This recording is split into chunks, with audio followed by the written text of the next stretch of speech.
Hello everyone, Marathi recipes with ऋतुजामध्ये तुमचं स्वागत आहे। होळी रे होळी पुरणाची पोळी हे वाक्य आपण वर्षानुवर्ष ऐकत आलो आहोत। महाराष्ट्रीयन घरांमध्ये होळीच्या दिवशी पुरणाची पोळी हमखास बनवली जाते, पण प्रत्येकाला मऊसूत पोळी जमते असं नाही। पुरणपोळी मऊ हवी असेल आणि योग्य गोडवा हवा असेल तर इथे मी काही सोप्या टिप्स सांगितलेल्या आहेत, ज्याने पुरणपोळी अशी मस्तपैकी फुगेल आणि वातड न होता मऊसूत बनेल। सगळ्यात आधी आपण पुरणपोळीसाठी पीठ भिजवून घेत आहोत। तर त्यासाठी एका परातीमध्ये मी 2 वाटी मैदा चाळून घेतलेला आहे। कणकेची पुरणपोळी तितकी खास लागत नाही जितकी मैद्याची लागते, पण तुम्हाला पूर्ण मैदा नको असेल तर तुम्ही गव्हाचे पीठ आणि मैदा मिक्स करू शकता। मात्र हे पीठ आणि मैदा वापरण्यापूर्वी दोन्ही चाळून घ्या। यामध्ये मी पाव चमचा मीठ आणि किंचित हळद घातलेली आहे। पहिल्यांदा आपण हे मिक्स करून घेऊ हाताने आणि मग यामध्ये पाणी घालून सैलसर गोळा मळून घेऊ। थोडे थोडे करत पाणी टाकू आणि आपल्याला घट्ट गोळा मळायचा नाही आहे, तर थोडासा सैलसरच गोळा मळून घ्यायचा आहे, म्हणजे पुरणपोळी पण लाटताना अगदी पटापट सरकतात। आता यावरती मी तेल घालते। तेलाने मी चांगलं हे मळून घेते। असे 25 देऊन आपल्याला मळून घ्यायचं आहे। जेवढं आपण पीठ चांगलं मळू तितक्या पुरणपोळ्या मऊसूत आणि चांगल्या बनतात। असं पीठ चांगलं मळून झालं की आपण हे 2 तासासाठी साईडला झाकून ठेवणार आहोत।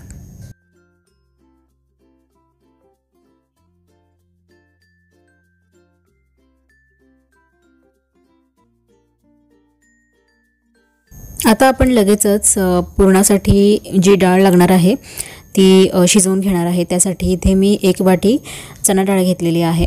तर ही चणा डाळ आपण एक साधारण अर्धा तास तरी पाण्यामध्ये भिजत ठेवणार आहोत आणि अर्धा तास झाला की यामधलं पाणी काढून घेणार आहोत। तर तुम्ही अर्धा किंवा 1 तास भर ठेवू शकता आणि त्याच्यानंतर डाळ थोडीशी मऊ झालेली वाटेल तुम्हाला। आता यामधलं आपण पाणी काढून घेऊयात आणि कुकरमध्ये डाळ ट्रान्सफर करूयात। कुकरमध्ये शिजवू शकता किंवा पातेल्यामध्ये सुद्धा शिजवू शकता।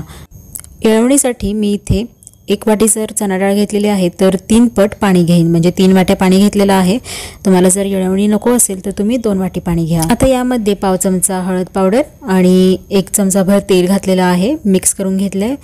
कुकरचं झाकण लावून आपण याच्या 5 ते 6 शिट्ट्या मध्यम आचेवरती काढून घेऊयात। कुकर थंड झाला की डाळ शिजली आहे की नाही हे पाहून घेऊयात। डाळ जर शिजली नसेल तर आणखीन दुसरी शिटी तुम्ही काढून घेऊ शकता। डाळ इथे परफेक्टली शिजलेली आहे। तर आता आपल्याला ही एका चाळणीवरती काढून घ्यायची आहे, म्हणजे यामधलं पाणी निथळून घ्यायचं आहे आणि हे पाणी आपण येळवणीसाठी म्हणजेच कटाच्या आमटीसाठी वापरणार आहोत। कटाच्या आमटीची रेसिपी मी नेक्स्ट व्हिडिओमध्ये शेअर करीन। आता डाळीमधलं पूर्ण पाणी काढून घेतल्यानंतर परत डाळ मी कुकरमध्ये ट्रान्सफर करून घेतली आहे, कारण आता आपल्याला याचं पुरण बनवून घ्यायचं आहे। त्यामुळे 1 वाटी डाळीसाठी 1 वाटी चिरलेला गूळ घेतलेला आहे। पूर्ण गुळाऐवजी तुम्ही अर्धी वाटी साखर आणि अर्धी वाटी गूळ असं प्रमाण वापरू शकता। आता यामध्ये तुम्हाला ओलावा दिसत असेल तर आपण हे सतत हलवत राहणार आहोत मध्यम आचेवरती। गूळ वितळल्यानंतर तुम्हाला असं दिसेल।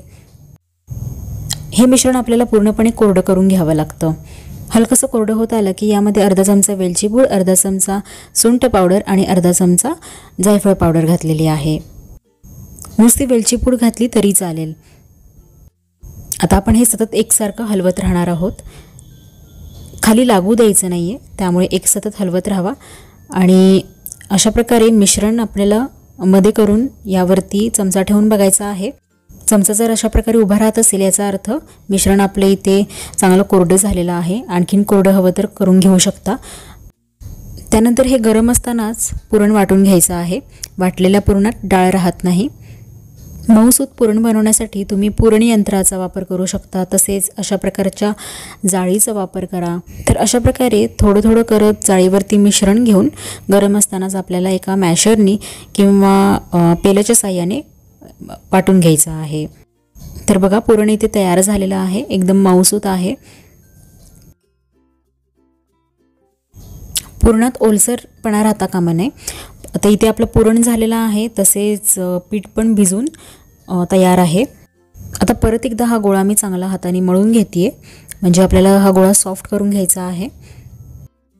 तेल टाकून मी हा गोळा चांगला परत एकदा मळून घेतलेला आहे आणि आता हाताला थोडंसं तेल लावून आपण यामधला एक गोळा काढून घेणार आहोत। तर या साईजचा गोळा घ्यायचा आहे। तर जेवढा आपण पिठाचा गोळा घेतलेला आहे त्याच्यापेक्षा थोडासा जास्त पुरणाचा गोळा घ्यायचा आहे, म्हणजे पुरण पिठामध्ये कमी पडता कामा नये. तर इथे मी पुरण थोडंसं जास्त घेतलं आहे. तर आता आपण काय करणार आहोत की पाहिजे तर तुम्ही एक साथच असे सगळे गोळे बनवून ठेवा. तुम्ही एक गोळा घेऊन त्याची पारी किंवा वाटी करून घेऊ शकता, तसेच हातावरती अशा प्रकारे पसरून घेऊ शकता. आता यावरती आपण हा पुरणाचा गोळा ठेवणार आहोत आणि सील करून घेणार आहोत. तर सगळ्या बाजूनी व्यवस्थित सील झाला पाहिजे. तुम्हाला जर मोदकासारखा पारी करून भरता येत असेल तर तसा भरून घ्या, किंवा वाटी करा, किंवा अशा प्रकारे सुद्धा भरू शकता. गोळा लाटून घ्यायचा आहे, त्यामुळे आता आपण यावरती मैदा लावून घेऊयात. अगदी हलक्या हाताने आपण हा पसरवत नेणार आहोत, म्हणजे आतलं जे पुरण आहे ते इव्हनली स्प्रेड होईल. लाटण्याला पण थोडासा मैदा लावूयात. पुरणपोळी फाटली तर ती शक्यतो फुगत नाही, त्यामुळे पुरणपोळी न फाटताच आपल्याला ही लाटून घ्यायची आहे. आणि जशी गरज लागेल तसा मैदा यावरती शिंपडत न्या आणि लाटत न्या. साईडच्या कडा जर तुम्हाला जास्त जाड वाटत असतील तर त्या लाटून पातळ करून घ्या. आणि इथे गॅसवरती मी एक पॅन तापत ठेवलेला होता. पॅन चांगला गरम झाला की यावरती आपण ही लाटलेली पोळी घालणार आहोत. खालून अर्धा मिनिटभर शेकली की आपण पलटी करून घ्यायची आहे आणि तेल किंवा तुपाचा वापर करून चांगली शेकवून घ्यायची आहे. तर दोन्ही साईडून मी तेल तुपाचा वापर करते आणि मग पोळी ही अशी छानपैकी फुगते.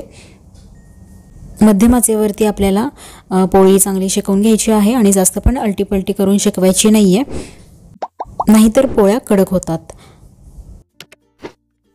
चांगले दोन्ही बाजूनी ब्राऊन स्पॉट्स येईपर्यंत आपण पोळी शेकवून घ्यायची आहे.